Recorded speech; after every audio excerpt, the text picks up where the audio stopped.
I want to talk to you about processing our sun-dried tomatoes. We buy these California sun-dried brand tomatoes. I've sampled pretty much every sun-dried tomato in the business, and these really are far and away the best ones. Now, they come julienned, which means they're cut into small strips. We don't have to cut them again. Once in a while, they'll come whole, and you have to julienne them by hand, which you can just do on a cutting board with a knife. It's no big deal. But it is a lot easier if you get the ones that are pre-julienned, and it doesn't degrade the quality in any way. Now, they come packed in oil, and we do use both the oil and the tomato itself. But if we leave them together and we just pour them into like a 9-pan, then they're just very drippy. So when we pull them out and put them on a pizza, the oil just gets all over everything. So what we do instead is we separate them out, where we just strain the tomato and pull the oil out. And then the oil is going to go in a squeeze bottle. So this just gets put in here.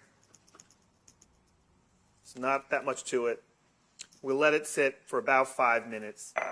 And then we pour the oil off into a squeeze bottle, and then the tomato just goes into a pan.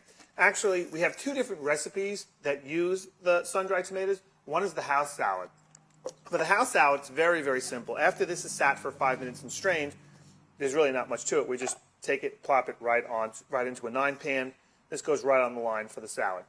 The other version we use is going to have rosemary in it. This is for our ultimate calzone. Now, I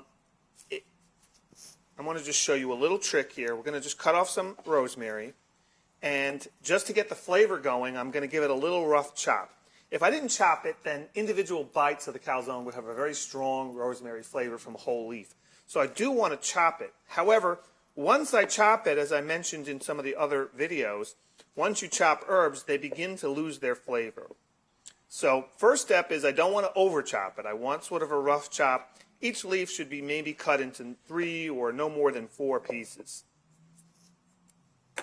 And then I'm going to just go ahead and put these in a 9-pan.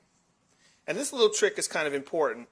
It will turn brown if it's exposed to the air, but if I drench it in just a little bit of oil first and make sure that the leaves are fully coated, then they'll last much better. So I just do that first. Then I take the sun-dried tomatoes and I put them in, and I just get a spoon and I stir them up. Or I could just do it with my hands here.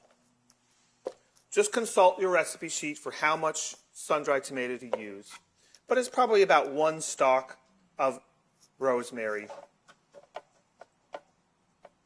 per 9-pan. And that's it.